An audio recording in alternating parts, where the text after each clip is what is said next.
Your convictions are wrong. You don't have to be right all the time to go through life. There is no meter on your thoughts judging everything, no registry of times when you were right and when you were wrong.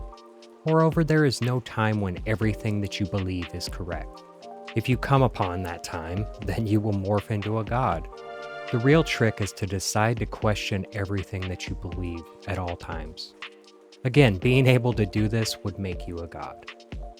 There may have been a time when you thought that the moon overhead followed you, or maybe a time when you thought that Santa Claus was real. When did you change those beliefs? And why did you? Did your science teacher tell you that the moon rotated around the Earth? Did a parent or a friend change your mind about Santa Claus? The fact of the matter is that you changed your mind about this. Could you be wrong about anything else? Not all of your convictions are wrong. You know that when you apply heat to water, it will boil. This is probably a good thing to know and hang on to throughout your life. What about when you look at politics? Say you are a Democrat, your parents were Democrats, all your friends too. So when a Republican comes forth with ideas that could positively affect your life, you will shut them out before even knowing about it. Some of your convictions are quite petty and not founded on any evidence. Say that you learned through a church zealot that any homosexuals are inferior to you. They should be avoided at all costs so you don't catch the disease. One day, you apply for the best job of your life. It's something that you were passionate about and the position you would earn more than you ever have. Only downfall for you is that your boss is an open homosexual. Do you turn down the job because you have a conviction? Or do you change your friggin' conviction? These are extreme examples of convictions that could be detrimental to your well-being. But there are countless others that could be negatively affecting you. This could be as small as a conviction that when you wake up before 6 a.m. or so, that you're gonna have a bad day. Or when you go to a certain restaurant, you will have a bad meal. You are the only one that can decide if your convictions are flawed. You are the one choosing what to believe. You are the one that can change them to be better and to better reflect the knowledge that you have gained. Even my words in this video should only be committed to your convictions if they truly resonate with you. How do you tell if a conviction is good or not?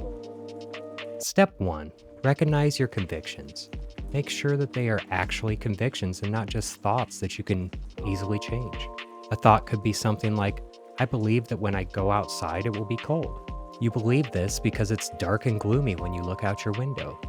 This thought could easily be changed when you step outside, and because of the cloud cover, the heat from the day is locked and it is actually warm out. If you believe that when you go outside it will be dark because you can see out your window, well, this is a conviction. I have no idea what you believe.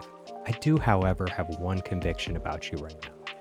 If you are still watching this, you are curious about the possibility. Thank you for sticking with me. Step 2. Change a small conviction. I grew up in a very small and very non-diverse town. During the 80s and 90s, while I grew up there was not a single black family in the entire county. In 3rd grade, one moved in, but left before the school year had ended. I don't blame them with the language that I heard throughout my childhood. Everyone there was white and spoke English. I remember the biases from my neighbors when it was detasseling season. You see, when the time came around in the golden buckle on the corn belt, many immigrant workers would come to work in the fields. They generally came from Mexico and spoke very little English. My friends would make jokes about them and how stupid they were. As such, this was carried in the back of my mind. Forgive me, I was young and naive. Cut to years later when I was struggling to clean the griddle on one of my first kitchen jobs. Every time I pushed the griddle brick forward, the hot oil splashed all over my hands. The Mexican dishwasher came up and gave me a lesson. He showed me without speaking a bit of English, if I moved the brick diagonally to the back wall, it would never splash me. The convictions that I learned from my uncultured friends were shattered in an instant. This guy was not stupid because he couldn't speak English. On a side note, if you gave that guy scraps from portioning meat, the tacos he made were unreal. Step 3. Start fresh daily. We don't live in a perfect world. Bad things can happen. But every single day when you wake up is a chance to shatter what you thought was true. I am not saying that you should forget that 3 times 3 equals 9. Just step back and think that maybe your preferred presidential candidate is not infallible. Maybe the homeless guy collecting cans in your neighborhood could cure cancer and save your child's life. The very next day, you could be wrong. Once you are proven wrong, step down off your soapbox and realign with what you have learned. If I am proven wrong that 3 times 3 no longer equals 9, is this something to carry on believing? Consider the outrage from many when in 2006 the IAU, or International Astronomical Union, declared that Pluto was no longer a planet. Even nearly 20 years later, there are still people arguing this, as though it attacks them personally. I understand how hard it is to admit that you were wrong. The only way to truly never be wrong is to never believe anything.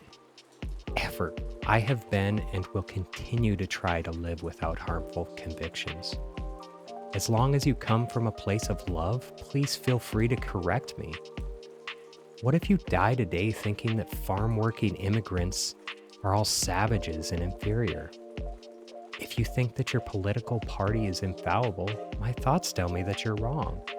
But my convictions will remain void. To put all the chips on red and spin that wheel is a terrible way to go through life. Your next spin could be black, or with your next breath, the world could go black. I am no better or worse than anyone on this planet. I exist, and so do you. We need each other now more than ever. We need love more than ever. Or so I believe. I could be wrong. If I earned it, please consider liking and subscribing. If you know someone that needs to hear this, share the video. Thank you.